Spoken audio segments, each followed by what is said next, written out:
बैसाख मास महात्म्य के 26वें अध्याय से लेकर 30वें अध्याय तक की कथा एक साथ एक ही वीडियो में। श्रुतदेव जी कहने लगे कि शंख ऋषि और व्याघ्र उसको इस प्रकार देखकर बड़े विस्मय से पूछने लगे कि तुम कौन हो और किस पाप से इस योनि को प्राप्त हुए और अब किस शुभ कर्म से तुम्हारी बुद्धि शुद्ध हुई और अकस्मात तेरी मुक्ति हो गई। शंख के इस प्रकार पूछने पर पृथ्वी पर दंडवत गिर कर सिर झुका और हाथ जोड़ कहने लगा कि मैं कुसिद मुनि का पुत्र रोचन नाम वाला प्रयागराज का ब्राह्मण था। आसन शयन निद्रा लोकचर्या ब्याज लेना यही मेरा काम था। मेरी किसी के प्रति श्रद्धा नहीं थी।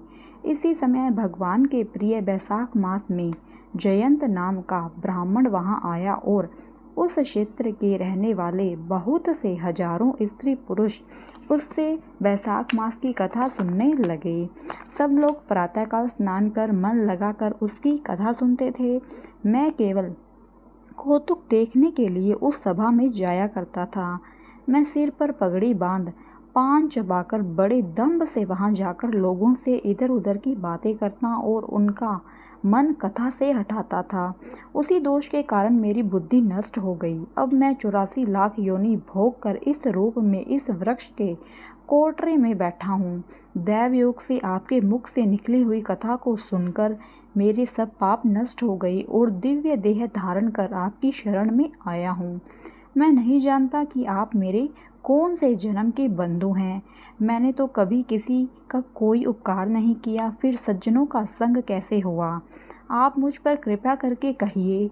शंख मुनि ने बड़े प्रेम से उसको उठाया और उनके स्पर्श से सब पाप नष्ट हो गए। फिर उस दिव्य रूपधारी ब्राह्मण पर कृपया करके सब वृतांत कहने लगे कि हे ब्राह्मण, बैसाख मास और भगवान विष्णु का महात्म्य सुनने मात्र से तेरे पाप नष्ट हो गए। तू कर्म से अतिवाहिक लोगों को जाकर फिर दर्शान देश में ब्राह्मण के घर जन्म लेगा और वेद शर्मा नाम से प्रसिद्ध होकर सब विद्याओं में निपुण होगा। प्रत्येक जन्म में तुझे जाति समृद्धि रहेगी और तुम संपूर्ण इच्छाओं को त्याग कर बैसाखोक्त विष्णु के प्रिय धर्म को करोगे। निष्प्रह गुरु भक्त और जितेंद्रिय होकर उस जन्म में सदैव भगवान की कथा सुनने में तत्पर रहोगे और इस प्रकार सिद्धि को प्राप्त हो जाओगे और सब बंधनों से मुक्त होकर दुर्लभ मोक्ष पद को प्राप्त करोगे। डरो मत, मेरी कृपा से तुम्हारा कल्याण होगा। जो किसी प्रकार श्रद्धाहीन होकर भी भगवान के नाम का स्मरण करता है वह भी निर्मल होकर मुक्त हो जाता है। जो श्रद्धापूर्वक जितेंद्रिय होकर सुनता है फिर उनका कहना ही क्या। जो कोई भक्ति से अथवा द्वेष से भी कथा आदि कहते या सुनते हैं अथवा भगवान की उपासना करते हैं वे सभी मुक्त हो जाते हैं। भगवान के भिन्न यश से अंकित जो अनेक नाम हैं उन्हें साधु महात्मा सुनते, गान करते और मनन करते हैं। ऐसी भगवान की सेवा में न कष्ट उठाना पड़ता है न धन खर्च होता है। जिसके स्मरण मात्र से प्रकाशमय धाम मिलता है उस दयालु परमात्मा की शरण में हम जाते हैं। तुम भी उस नारायण की शरण में जाओ। वैशाखोक्त धर्म के कार्यों को करो, इसी से भगवान तुम पर प्रसन्न होंगे। ऐसे कहकर मुनीश्वर चुप हो गए। तब व्याघ्र को देखकर वह दिव्य पुरुष मुनीश्वर से कहने लगा कि महाराज, मैं धन्य हूँ।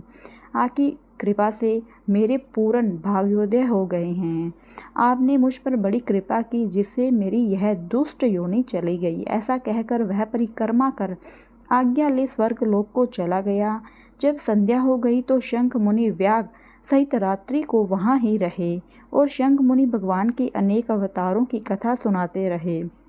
प्रातःकाल में ब्रह्म मुहूर्त में उठकर शौच आदि क्रिया से निवृत्त होकर सूर्योदय से पहले ही स्नान कर संध्या बंदन और तर्पण आदि करके व्याघ्र को बुला उसके सिर पर प्रोक्षण कर वेद से भी अधिक शुभदायक फल देने वाला राम 2 अक्षर का मंत्र जपने के लिए बताया।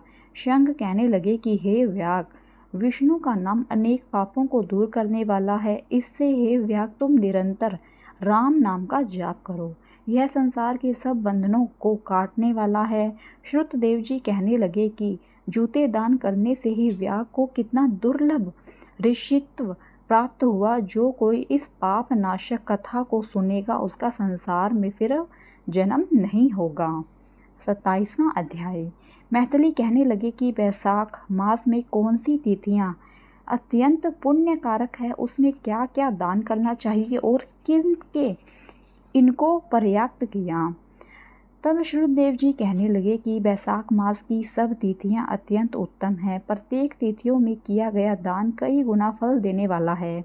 संपूर्ण तीर्थ करने से जो फल प्राप्त होता है वैसा ही फल एक एक तिथि में स्नान, दान, तप, होम, पूजा आदि से प्राप्त होता है। कथा श्रवण करने से तत्काल मुक्ति मिलती है और रोगी तथा पीड़ित भी इस कथा के श्रवण से कृतकृत्य हो जाते हैं। जो कोई बिना स्नान, दान इन दिनों को व्यतीत करता है उसको गोवध, कृतधन्य, पितृघाती तथा आत्मघात का पाप लगता है। जल स्वाधीन है तथा शरीर भी स्वाधीन है, फिर स्नान में संकोच क्यों किया जाए।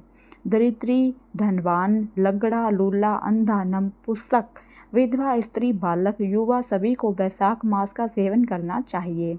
जो कोई नीच इन सुलभ धर्मों का पालन नहीं करता उनको नरक का भागी होना पड़ता है। जैसे दही को मथ कर मक्खन निकाला जाता है वैसे ही इस मास की तिथियों को अलग अलग बताता हूँ। चैत्र के महीने में जब मेष की संक्रांति हो तब पापों के नाश करने वाली अमावस्या को गयाजी करने का फल मिलता है। मैं अब पितरों का एक पुराना इतिहास कहता हूँ। जब पृथ्वी पर सावर्णी मनवंतर का राज्य था, 30वें कलयुग के अंत में जब सारे धर्म नष्ट हो गए उस समय आनर्त देश में धर्मवर्ण नाम का एक ब्राह्मण हुआ। उसने सारे कलयुग में मनुष्यों को पापों से रत देखा। सब मनुष्य अपने अपने वर्ण धर्मों से हीन हो गए। तब वह ब्राह्मण महात्माओं के सत्र यज्ञ देखने के लिए पुष्कर क्षेत्र गया। वहाँ पर ऋषि मुनि शास्त्रोनुकूल पुण्य कथाओं का वर्णन कर रहे थे। कोई कोई कलयुग की प्रशंसा भी कर रहे थे कि सतयुग में भगवान 1 वर्ष की तपस्या से प्रसन्न होते थे तो त्रेता में 1 मास और द्वापर में 1 पक्ष में, परंतु कलयुग में उससे 10 गुना फल प्रभु के स्मरण से हो जाता है। कलयुग में थोड़ा सा पुण्य कर्म भी बहुत फल देता है। जो दया, पुण्य, दान, धर्मादिक कुछ भी नहीं कर सकते उनके लिए केवल हरि नाम उच्चारण ही उत्तम है। जो अकाल में दान करते हैं वे वैकुंठ को जाते हैं। वहाँ पर जब यह प्रसंग हो रहा था तो नारद जी एक हाथ में शीशन और दूसरे हाथ में जीवा पकड़कर उन्मत्त की तरह खूब हंसने व नाचने लगे।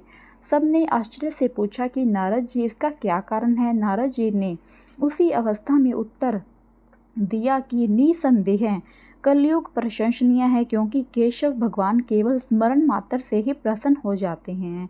तब भी मैं तुमसे कहता हूँ कि शीशन और जीवा को वश में करना अति कठिन है। जिसने इन दोनों को वश में कर लिया वह साक्षात जनार्दन के तुल्य है। अतएव इस कलयुग के आगमन पर तुम्हारा यहाँ ठहरना ठीक नहीं।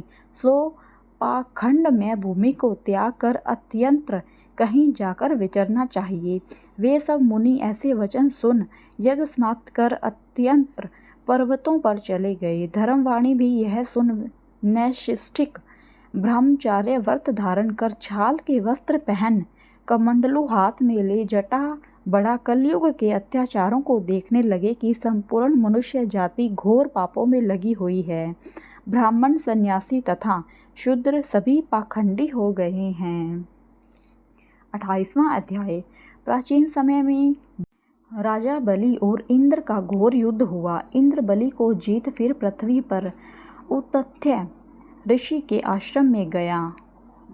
वहां जाकर उसकी मंदगामिनी गर्भिणी पत्नी को सोते हुए देखकर इंद्र काम के वशीभूत होकर बलपूर्वक उसके साथ भोग करने लगा। तब गर्भस्थ बालक ने अपने पैरों से योनि मार्ग को ढक दिया जिससे इंद्र का वीर्य पृथ्वी पर गिर गया।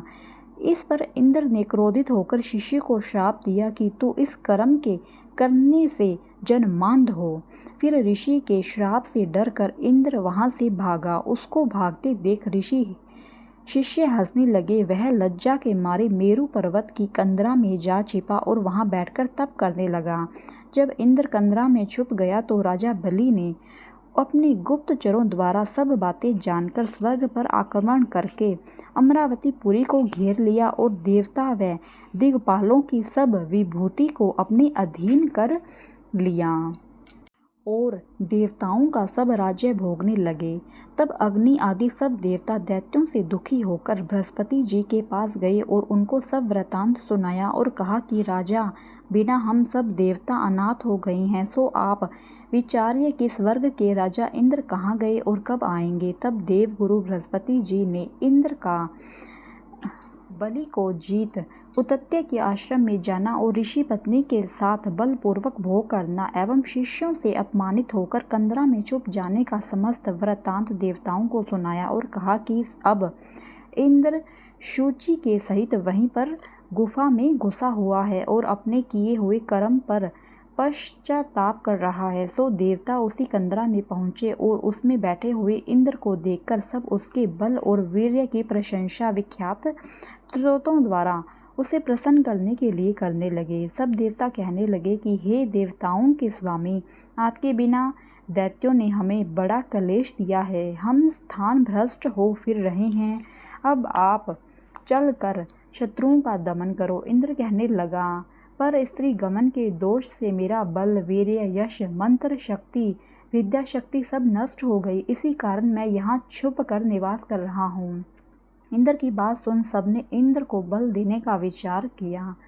बृहस्पति जी ने कहा कि हे इंद्र, अक्षय तृतीया को, जिसमें स्नान दान आदि से मनुष्यों हजारों पाप नष्ट हो जाते हैं और बल, वीर्य तथा ऐश्वर्य बढ़ता है, इससे तुम इस दिन स्नान आदि करो। बृहस्पति जी के ऐसे वचन सुनकर इंद्र ने अक्षय तृतीया को स्नान दान आदि वैशक्त धर्म किया। इस भक्ति देने वाले धर्म कार्य से उनके बल, वीर्यादि सब पूर्ववत बढ़ गए तथा पर स्त्री गमन दोष भी नष्ट हो गया और दैत्यों को जीत कर उसने अपना अधिकार प्राप्त कर अमरावती पुरी में प्रवेश किया। तभी से यह अक्षय तृतीया जगत में पर्याप्त है। 29वां अध्याय। प्राचीन समय में कश्मीर देश में देवव्रत नाम की एक पुत्री हुई। वह कन्या उसकी सत्यशील नाम वाले विद्वान ब्राह्मण को ब्याही गई। वह उसके साथ विवाह करके अपने साथ यवन देश में ले गया। वह मालिनी अत्यंत दुष्टा थी। वह रूप यौवन वाली कभी अपने पति की प्रिय नहीं हुई। वह निष्ठुर, सदैव अपने पति में द्वेष रखती थी। अपने पति को वश में रखने के लिए उसने दूसरी स्त्रियों से वशीकरण मंत्र पूछा। उसने कहा, अपने पति को वशीकरण औषधि से वश में कर लिया है, तू भी योगिन के पास जाकर वह तुमको दिव्य औषधि देगी, जिससे तेरा पति अवश्य वश में हो जाएगा। उसके कथनानुसार वह योगिनी के मंदिर में गई, जहाँ पर कुटी में 100 स्तंभ बने हुए थे। इस प्रकार उस मालिनी ने वहां पहुंच मन को वश में कराने वाले मंत्रों के लिए प्रार्थना की। फिर उसने हीरा जड़ी हुई स्वर्ण की अंगूठी उस योगिनी को भेंट की। योगिनी पति के अपमान से दुखी हृदय जानकर कहने लगे कि यह रक्षा चूर्ण तुमको देती हूँ। यह संपूर्ण प्राणियों को वश में करने वाला है। यह चूर्ण अपने पति को देखकर उसकी ग्रीवा की रक्षा करना, तेरी पति तेरे वश में हो जाएगा। तेरे बुरे चरित्रों को देखकर भी तुमको कुछ न कहेगा। वह चूर्ण को लेकर अपने घर आई और संध्या समय दूध में मिलाकर अपने पति को दिया। उस चूर्ण को पीने से उसको क्षय रोग हो गया और वह दिनों दिन क्षयी होता चला गया तथा उसके गुह्य स्थान में कीड़े पड़ गए। जब उसके पति की ऐसी दशा हो गई तो वह इच्छापूर्वक विचरने लगी। तब उसका पति पीड़ा के मारे त्राही त्राही पुकारने लगा और कहने लगा कि मैं तेरी शरण में हूँ, तू मेरी रक्षा कर। मैं कभी पर स्त्री की इच्छा नहीं करूँगा, तेरा दास हूँ, मेरी रक्षा कर। अपने पति की ऐसा दशा देख वह बहुत घबराई और सोचने लगे कि यदि यह मर गया तो मैं सब श्रृंगारों से विहीन हो जाऊंगी। ऐसा सोचकर वह फिर योगिनी के पास गई और उसको सब वृतांत कहा। तब उसने पहली औषधि का दाह शांत करने के लिए दूसरी औषधि दी। उसको पान करते ही उसका पति स्वस्थ हो गया। तब से उसका पति घर में रहता और उसके वशीभूत हो गया। घर के काम के बहाने और कई व्यभिचारी तथा कामी उसके घर आते, परंतु उसको अपनी स्त्री के आगे कुछ भी कहने की शक्ति न थी। इसी पाप के कारण उसके सारे शरीर में कीड़े पड़ गए और उस मालिनी के कान, आँख और जीवा में छेद हो गए। उसके स्तन कट गए, उंगलियां गलने लगी, पैरों से लूली हो गई और ऐसे कष्ट भोगकर कुछ दिन पश्चात दुखी होकर मर गई और नरक भोगने लगी। 15,000 वर्ष एक ताम्र भांड नामक नरक में दग्ध होती रही। फिर 100 जन्म तक कुत्ते की योनि में पड़ी रही। दैव योग से जब कर्म फल पूरा हो गया तो वैशाख मास में संक्रांति में शुक्ल पक्ष की द्वादशी के दिन पद्म बंधु के पुत्र नदी में स्नान कर पवित्र हो गीले वस्त्रों से ही घर आया। वहाँ तुलसी वृक्ष के पास उसने पैर धोए। उसी स्तंभ के नीचे वह कुतिया सो रही थी। सूर्योदय से पहले वह कुतिया उस चरण धोए जल में लेट गई, जिससे उसके पाप तत्काल नष्ट हो गए और पूर्व जन्म के सब पाप कर्मों की याद हो गई।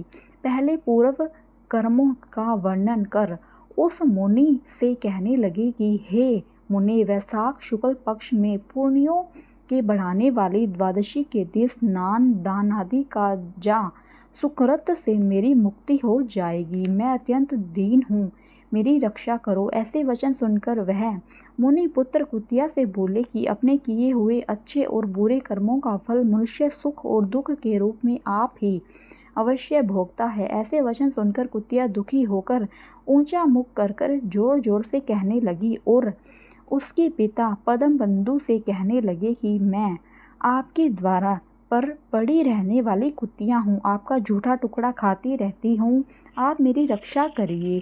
क्योंकि महात्मा गृहस्थियों को जो उनके द्वार पर उनकी शरण में उनका पड़े रहते हैं, उद्धार करना उनका परम कर्तव्य है, ऐसा भेद जानने वालों ने कहा है। चंडाल कुत्ता सदा गृहस्थियों की दया के पात्र है, अतएव आप मुझ मूर्खा का उद्धार करो। ऐसे कुतिया के वचन सुनकर पद्म बंधु घर के बाहर आया और पूछने लगा कि क्या बात है। तब उसके पुत्र ने सब कथा वर्णन की। पुत्र के वचन सुनकर वे विस्मय के साथ कहने लगे कि मेरा पुत्र होकर तूने यह क्या कहा। साधुओं को ऐसे वचन कहने उचित नहीं है। संपूर्ण प्राणी परोपकार के लिए ही है। चंद्रमा, सूर्य, पवन, पृथ्वी, अग्नि, जल, चंदन, वृक्ष और महात्मा सभी परोपकार में लगे रहते हैं। दधीचि ऋषि ने दैत्यों को अति बलवान जानकर अपनी हड्डियां निकाल कर देवताओं को दे दी थी। जब भूखे शयन के ने कबूतर को पकड़ा या तो राजा शिवी ने अपना मांस काटकर शयन को दिया था। जीमूत नामी राजा ने गरुड़ के लिए अपने प्राण दे दिए थे। इसलिए विद्वान ब्राह्मण को तो सब दया करनी चाहिए। इस प्रकार वह ब्राह्मण कुतिया से कहने लगा कि मैं तेरे निमित्त प्रतिज्ञा करता हूँ कि तू मेरे द्वादशी के पुण्य के पापों से छूट कर विष्णु लोक को जा।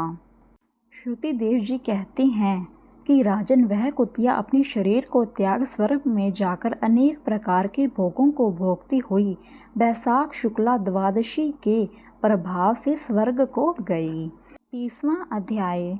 श्रुतदेव जी कहते हैं कि राजन, वैशाख शुक्ला की अंतिम 3 तिथियों त्रयोदशी, चतुर्दशी और पूर्णमासी बहुत ही शुभ फल देने वाली है। 3 तिथियां पुष्करणी कहलाती है, जो यदि वैशाख में महीने भर तक स्नान न कर सके तो इन 3 तिथियों में स्नान करने से पूर्ण फल मिलता है। त्रयोदशी को संपूर्ण देवता इकट्ठे होकर जीवों को पवित्र करते हैं। पूर्णमासी के दिन संपूर्ण तीर्थ विष्णु भगवान के संग इकट्ठे होते हैं। चतुर्दशी के दिन यज्ञ सहित सब देवता उन्हें पवित्र करते हैं। वैशाख मास की यह तीनों तिथियां अति शुभ पुत्र पुत्रादि देने वाली है। जो सारी बैसाख मास में स्नान नहीं कर सका वह इन 3 तिथियों में स्नान करके पूर्ण फल प्राप्त कर सकता है। इस प्रकार यह संपूर्ण बैसाख का महात्म्य बुद्धिमान श्रुति कीर्ति के आगे कहा हुआ। जैसा सुना देखा है वर्णन किया गया है उसको पूरी रीति से तो ब्रह्मा जी भी वर्णन नहीं कर सकते। पहले शिव जी ने कैलाश पर्वत पर पार्वती जी को कथा सुनाई तो 100 वर्ष में पूरी नहीं हुई। श्री विष्णु भगवान जगन्नाथ श्री नारायण के बिना इस कथा को कौन कह सकता है। सब ऋषियों ने मनुष्य के हित कामना के लिए थोड़ा थोड़ा इस महात्म्य का वर्णन किया है। सो हे राजन, तुम बैसाख मास में दान आदि सत्कर्म करो, इससे तुमको निश्चय पूर्वक मुक्ति मिलेगी। श्रुतिदेव जी इतनी कथा राजा मिथिलेश से कह जाने का विचार करने लगे तो राजा के हृदय में अति दुख उत्पन्न हुआ। फिर बड़े उत्सव के साथ श्रुति देव जी को पालकी में बैठा सारे नगर की परिक्रमा कराकर अंतपुर में लाया और वस्त्र आभूषण गो पृथ्वी तिल स्वर्ण तथा सब प्रकार के वैभव सामने रखकर हाथ जोड़ सन्मुख खड़ा हो गया। तब महातेजस्वी श्रुतदेव जी बहुत संतुष्ट होकर अपने धाम को गए। नारद जी कहने लगे कि हे राजन, यह परम अद्भुत कथा मैंने तुमको सुनाई जिसके सुनने मात्र से सब पाप नष्ट हो जाते हैं। इससे धर्म अर्थ काम और मोक्ष चारों पदार्थ मिलते हैं। तब नारद जी के ऐसे वचन सुन महायशस्वी अम्बरीश ने अत्यंत प्रसन्न हो नारद जी को प्रणाम कर विधिवत उनका पूजन किया। नारद जी राजा की आज्ञा लेकर चले गए क्योंकि वह श्रापवश एक जगह ठहर नहीं सकते थे। इस कथा को जो पढ़ता या सुनता है वह परम गति को प्राप्त होता है। धन्यवाद मित्रों, यह कथा यहीं पर समाप्त होती है। अगर आप सभी को बैसाख मास महात्म्य की यह कथा पसंद आई है तो मेरी वीडियो को लाइक करें, शेयर करें और मेरे चैनल को सब्सक्राइब करें। धन्यवाद। जय श्री हरि।